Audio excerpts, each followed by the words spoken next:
concernant les pâtes fraîches, on va travailler sur la réalisation d'une pâte avec de la farine de blé dur. Donc, farine de blé dur qui va donner une dureté à la pâte idéale pour pouvoir faire des ravioles, pour faire des pâtes séchées aussi. Et ça a la particularité d'avoir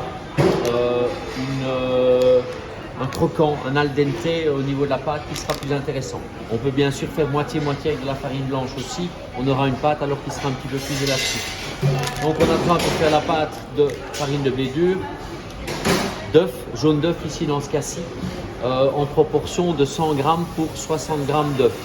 On peut utiliser des œufs entiers aussi éventuellement et pas que du jaune. Donc voilà, 100 g de farine, 60 g d'œufs pour réaliser la pâte, la laisser reposer minimum 1 heure. Donc là, elle a été mélangée, on a fait une pâte colorée avec une purée d'épinards. Donc si vous faites une pâte colorée, il faut compter dans le poids des œufs, il faut compter la purée éventuellement d'épinards que vous mettez dedans, l'entre-deux sèche ou bien éventuellement la tomate si vous faites une pâte à la tomate. Ça fait partie des liquides.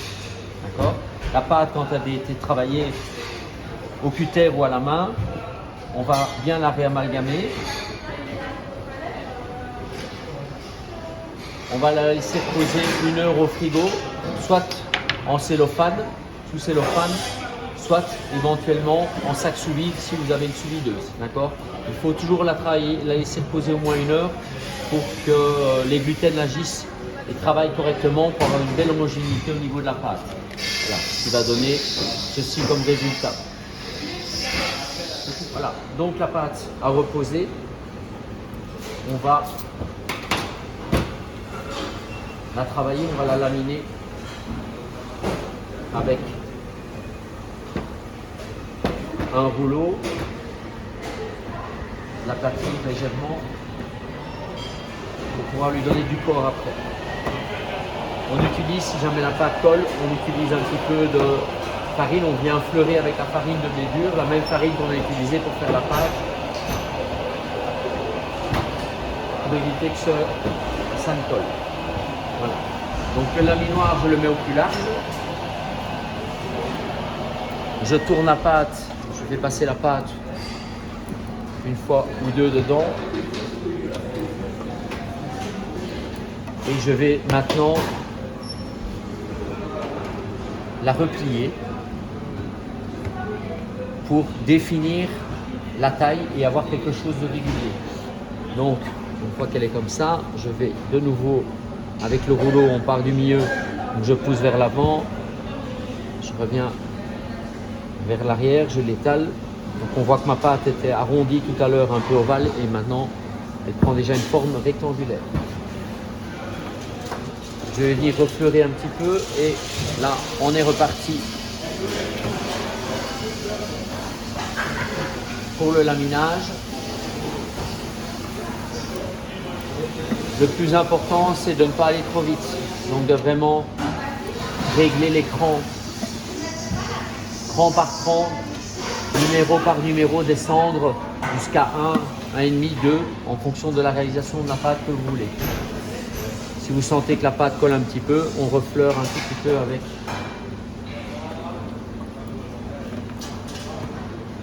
de la farine de blé dur. Et dans l'absolu, ce n'est pas nécessaire. Toujours dans le même sens.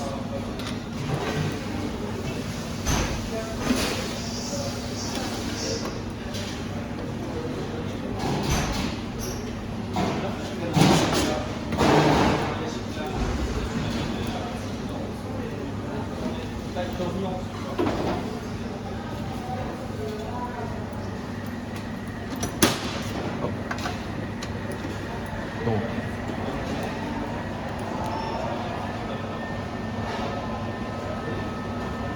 pour avoir plus facile, quand on a une grande quantité de pâte, on va venir la recoller pour faire la courroie.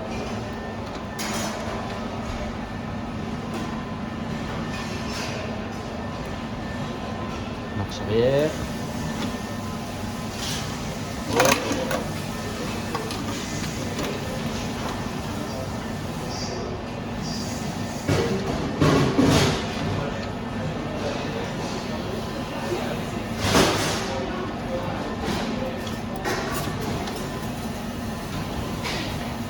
colle un petit peu celle-là.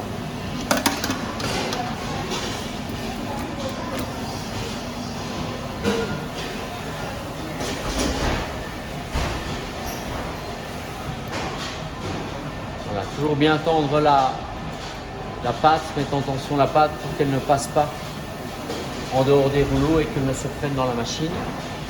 Là, je remets de la farine de blé dur parce que c'est une pâte qui a été faite avec des épinards et donc qui est un petit peu plus malléable. Donc le fait du principe de la courroie, ben, on continue à diminuer et on a juste presque à diriger la pâte. Si la pâte revient trop vers vous, partez un peu vers l'extérieur et la pâte repart vers le milieu. Ça permet de faire des pâtes beaucoup plus longues, de diminuer les manipulations quand il y a beaucoup de pâtes à réaliser.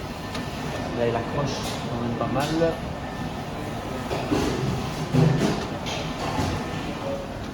Coupé. Et voilà, donc on a laminé la pâte tout à l'heure, on a fait les rouleaux en attendant de pouvoir faire les ravioles et donc on va dérouler la pâte, on va l'emporte-piécer avec quelque chose de coupant qui est un petit peu juste, voilà. Une fois que c'est emporte-piécé, voilà, on revient ici sur le côté, on enlève tous les surplus de pâte. C'est la même chose ici. Hop, hop, hop. On refait la boule puisque cette pâte là va pouvoir être réutilisée. Au niveau de la réalisation petite farce, on va venir dorer ici, on va faire petit tortellini. Donc je viens dorer la moitié de la raviole.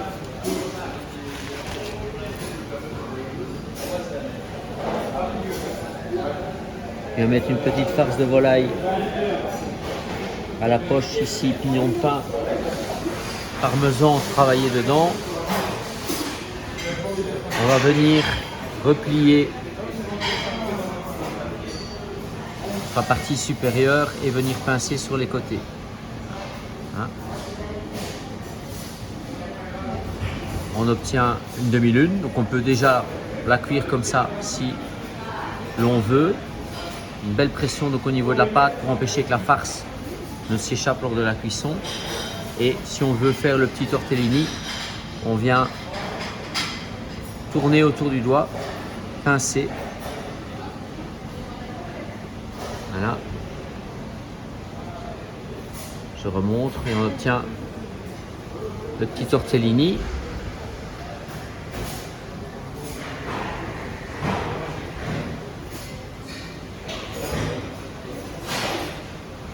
Hop.